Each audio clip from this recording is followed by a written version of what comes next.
Avis and I are writing a column together about our Confederate memorial. That's not an interesting story, I'm just saying we're on it. It's an interesting conundrum we're dealing with. My Aunt Marguerite is 85 years old and only recently graduated from medical school. The way she explains this like this: my girlfriends and our husbands had passed on, and we were tired of the bridge club and the garden club. So we all went back to medical school. We hope you come to see us. We serve two purposes in our area. We're a hospice for people who won't admit it.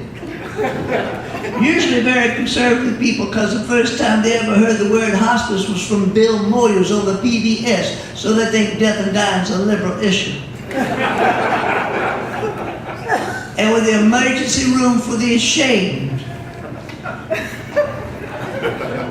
Well, if you go to the big county hospital, you know, the doctors and nurses have taken oaths and everything, but the hospital auxiliary pink ladies will tell you business.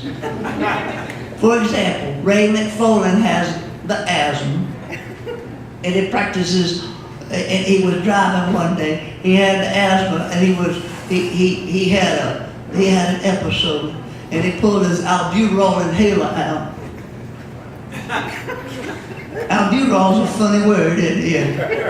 And but he had a sucrate lozenge in the barrel. And it went into his esophagus, and it wasn't going to dissolve because it was still in the wrapper. And he came to our hospital. We have an antebellum house. It had been closed for about 8 years, but it has 2 magnolia trees on the side, so we only have to paint the front.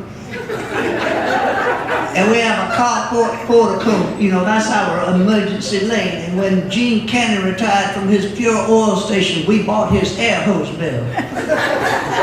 Kang, kang, oh, we have somebody here, let's go see. And he was in a way, and we rushed him into the hospital, of course. Well, Mary Frances practices holistic medicine and alternative cures, things you might not read about in the physician's desk reference.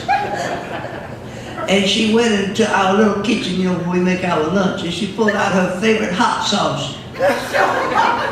It's called Scored Woman. And she poured in a little pill cup, you know those little pill cups like you get your ketchup in at McDonald's? Except this is a medical supply, so it's $40.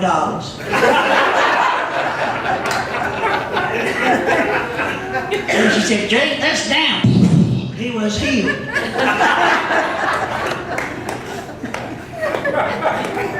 Marguerite's been a widow a long time. Ask me how long she's been a widow. How long? Well, I'm just trying to figure out how much. Okay, I'll take this day through. Okay. Well, when my husband, sorry, sugar, I just forgot who I am and what I do.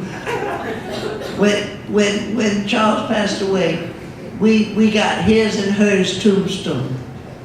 It's a better value. It's there, it's got his name on it, and the year he was born, and the year he died. And there's my name on it. I've gotten used to that. And there's the year I was born, and then there's a 19. My tombstone's got the Y2K. I told my nephew Andy, he thinks he's funny. He said, "Oh, calm down, Aunt Marguerite. It's not like you said, Steve."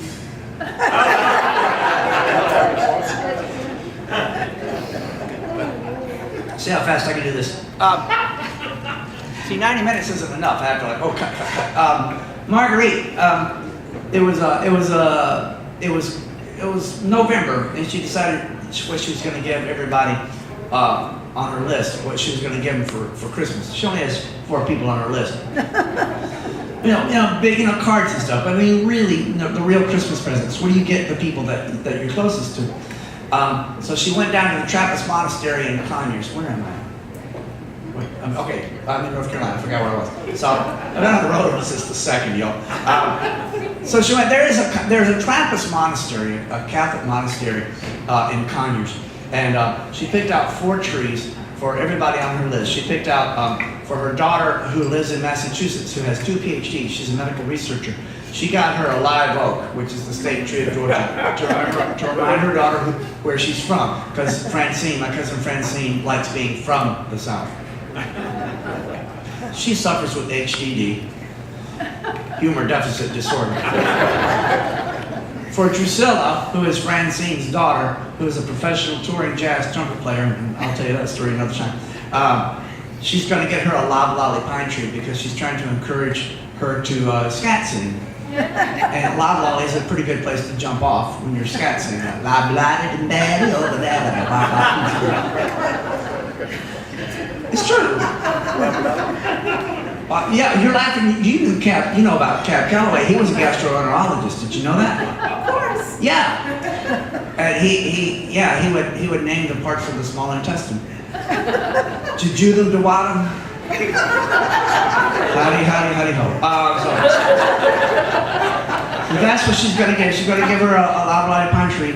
For Mary Frances, she's going to get her a sequoia tree because the catalogs came. Oh gosh, when the catalogs came, when the catalogs start coming in October, Lewis, Mary Frances's, I haven't told you much about Mary Frances, but she grew up in Porterdale, the little mill village near our town.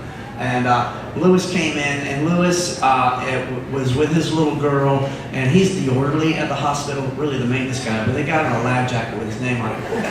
His little girl's name is Purell, cutest little thing you ever saw. It's old-fashioned, but it's clean. And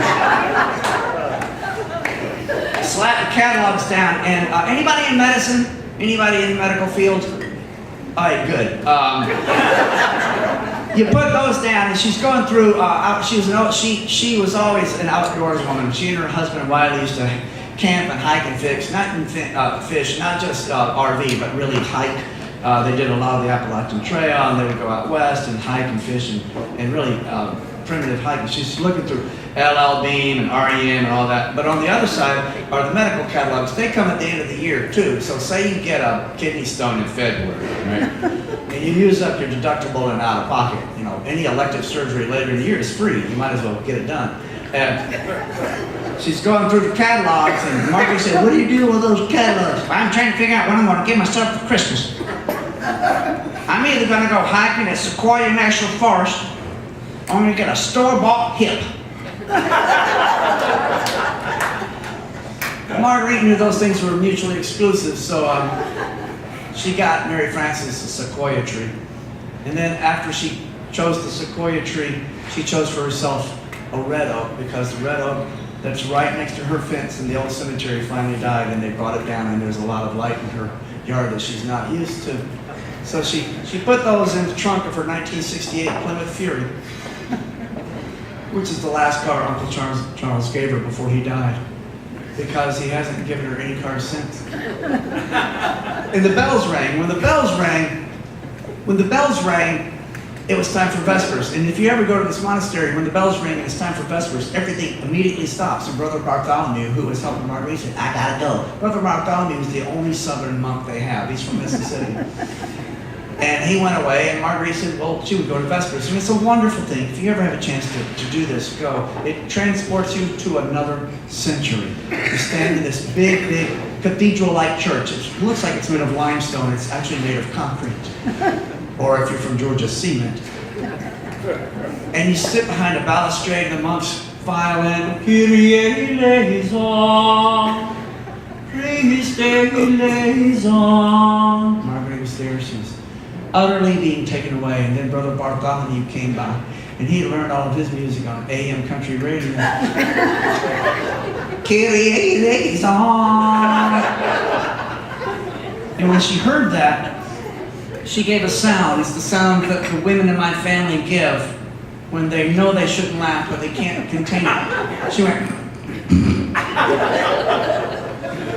There's a term in music, the term is cuts, a sound that cuts like a pair of claves, just little pieces of rosewood. You can be in a symphony hall, you hear those flying over an orchestra.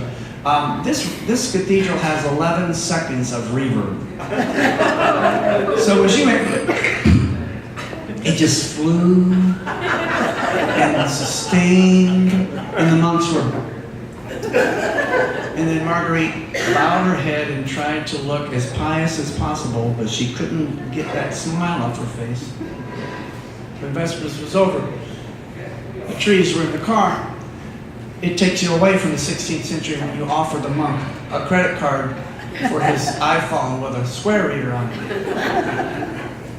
And then she was about to drive off and she looked up on the field and she saw a field of buckeye trees. Well, that's perfect.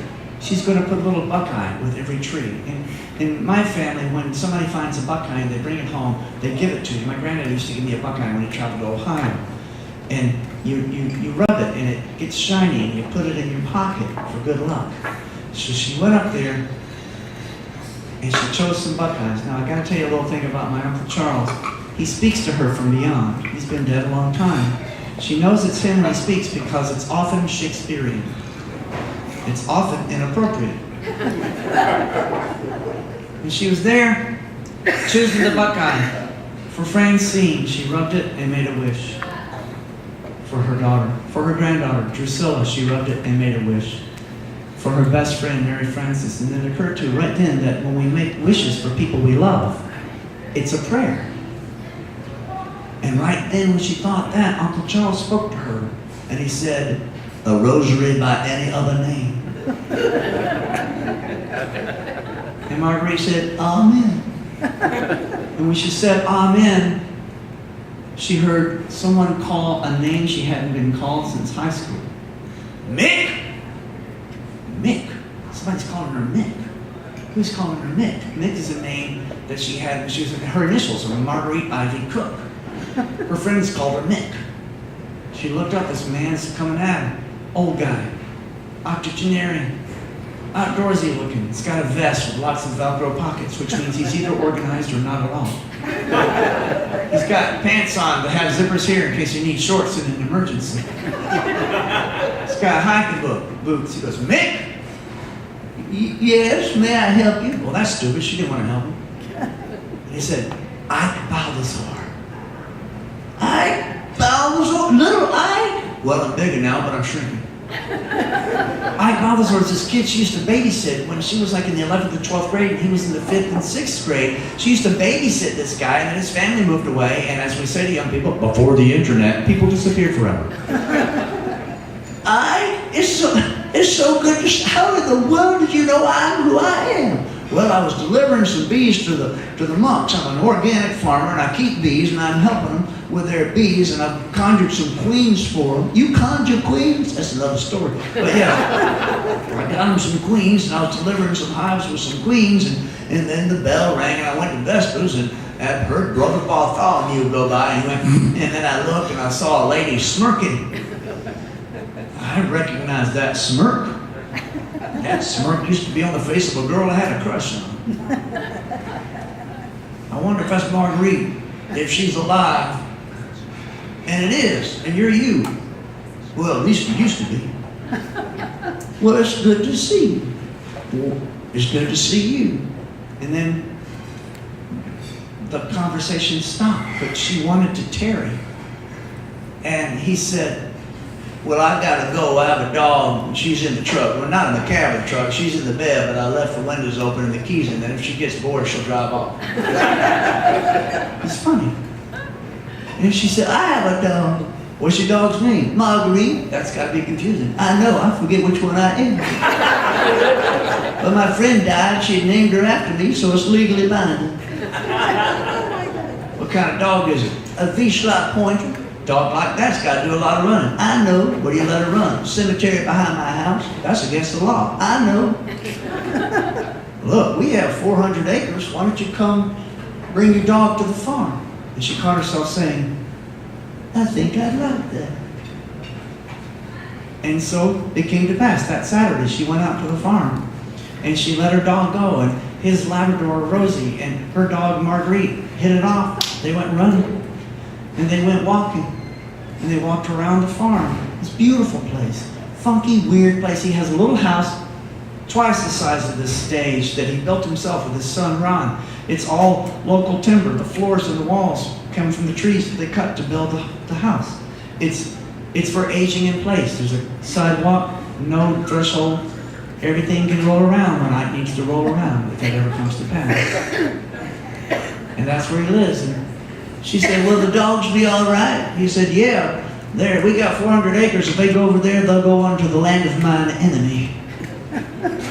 Who is your enemy?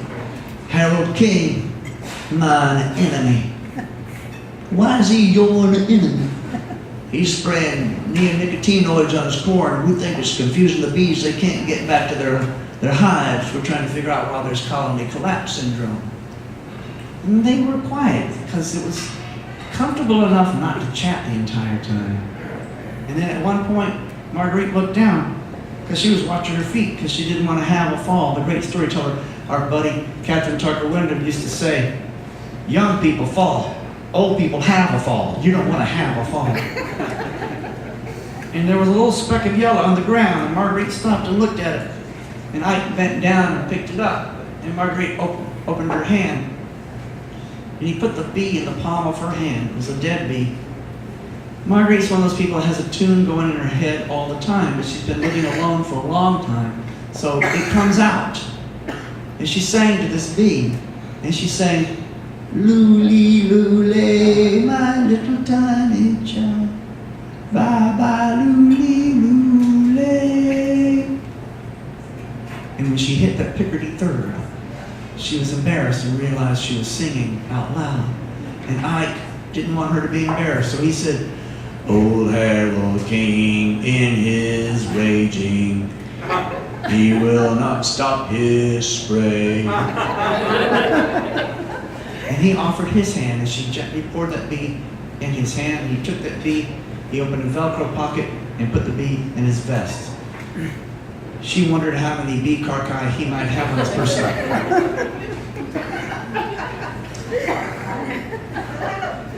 These two people started seeing each other all the time.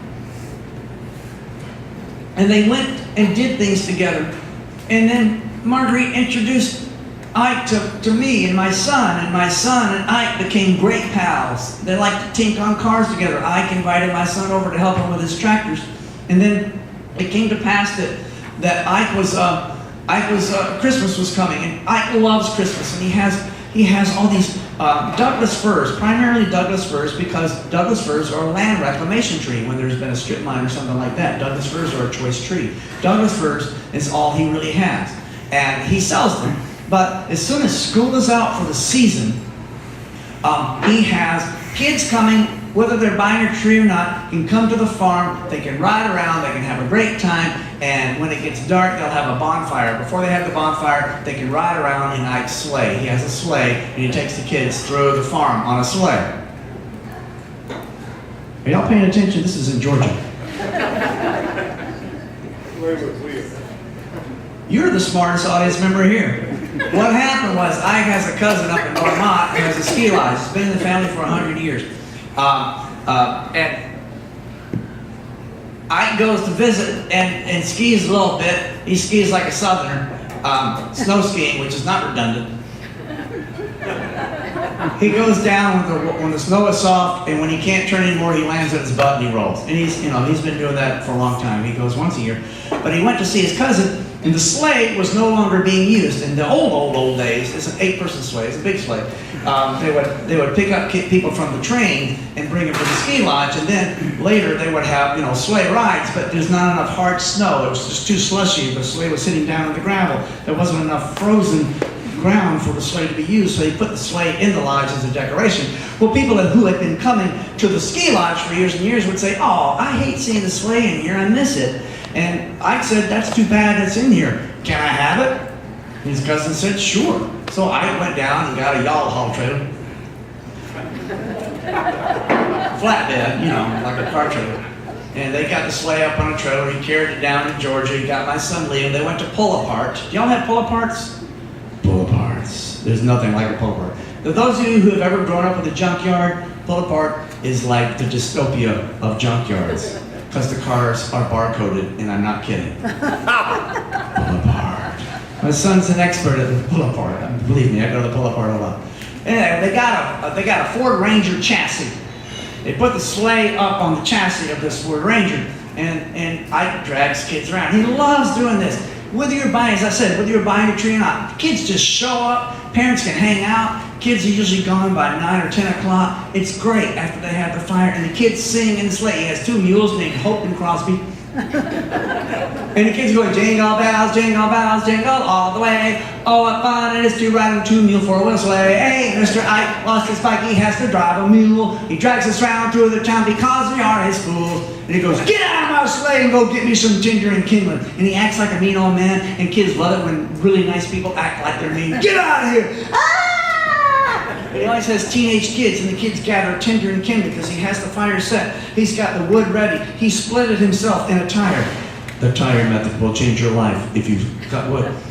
He's got the wood there, and there's a stack of fat lighter over there, and here comes Mr. Ike with his fire-making kit. He unrolls this big sheet of buckskin. In there is an 18-inch Osage orange branch with a point on it, a little pine stick, another a piece of soapstone, another Osage orange stick that's made into a bow with cordage from a poplar tree. He made all of this himself. He twists the bow around the stick. He puts the soapstone on the top of the stick. He puts his foot on the pine stick and goes. The smoke comes out and the kids go, ooh. He picks that stick up and he pours it, that little spark, onto a little ball of cedar bark. And it comes to life. And the fire is going, and he lowers that down to the fat lighter on the campfire, and the fire burns, and the kids roast marshmallows in the tradition of our people. It is so great. Marguerite came that one night, and she was watching all the children. She was having such a good time, and I said, Marguerite, I'm going to get you a Christmas tree. We'll do it tomorrow. Marguerite said what we say when we're compromising with people we love. That would be lovely. Marguerite has only ever had a red cedar tree. Her granddaddy planted red cedars in their old farm, and that's all. We still go down there and get it. We use a bow saw. The trees have gotten big. We cut big trees, cut the top off 11 feet for her house. The rest of the posts get used at my house because the architectural style of my house is Southern barbecue joint. And that's what holds up my porches and my sheds. I remember Uncle Charles had died, I'd got the saw. Cuss. Use a wedge. Ting, ting, ting. Cuss. Ting, ting, ting. And the next year I came with a chainsaw. What are you doing with that chainsaw? Cutting your tree. If you have to use a chainsaw, the tree's too big. Ting, ting, ting. Cuss. But now she's going to get a Douglas fir. So, they got in the sleigh with the kids. Dashing down the road in a 2-mule 4-wheel sleigh. We ain't got no snow, but we can roll all day. And when we return, we'll have a great big fire and eat some more and laugh and sing unless we blow our tire. Hey! Get out of my sleigh and give me some tinder and kindling. The sun was going down, the moon was rising. So beautiful. And Marguerite and Ike and Hope and Crosby rode over the knoll down to where the tree farm was. Really big tree farm. Ike took the bow saw. It was a quiet night, no wind. And they're looking for the tree. And then down by the creek, they heard. And Ike said, shh. And Marguerite said, I wasn't saying anything.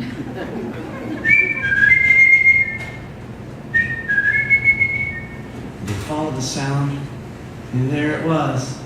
The show-off jazz singer of the bird world, flicking, as they do, mockingbirds. If you ever find a mockingbird, watch them. They don't sing just standing there on top of an 11-foot cedar tree. I said, Marguerite, I think that might be your tree. Marguerite said, I think you're right. I said, it's Providence. Are you all right with a red cedar? That would be lovely.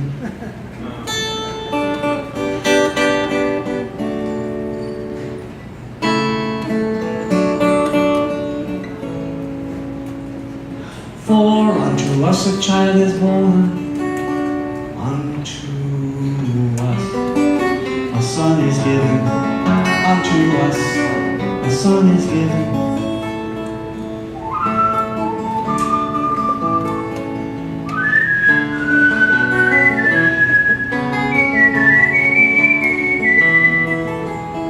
For unto us a child is born, unto us a son is given, unto us a son is given.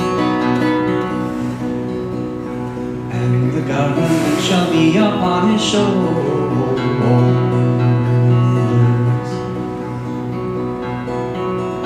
and the government shall be upon his shoulders.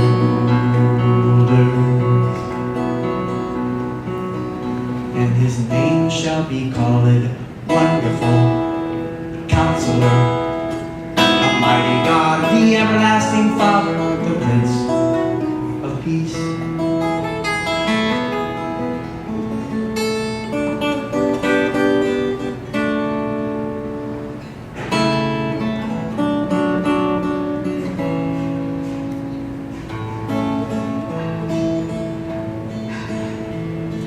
Rock-a-bye, baby, in peace. Sleep in heavenly peace. Let's make peace a word we know every day of the year as we go on from here. No, let us not cease to be ones who bring about peace. God, make instruments of us so we can make music thusly. With kindness to neighbors just like us or not. Call us your children, the ones who brought healing and tenderness outside ourselves that can only transpire when we don't delve into how we were wronged and transgressions endured. Cut off in traffic, a loved one not cured. From the pits of our stomachs, the depths of our hearts are aching and broken. God, make our souls smart enough to know others feel just as we do. And the beings beside me are people who are as vital as I am, blood, flesh, goodness, and sin. And though some have wronged me again and again, when I look at myself, I must honestly say, God knows I know I can be the same way. Someday, somehow, hate has to cease, making me a year-round instrument of peace.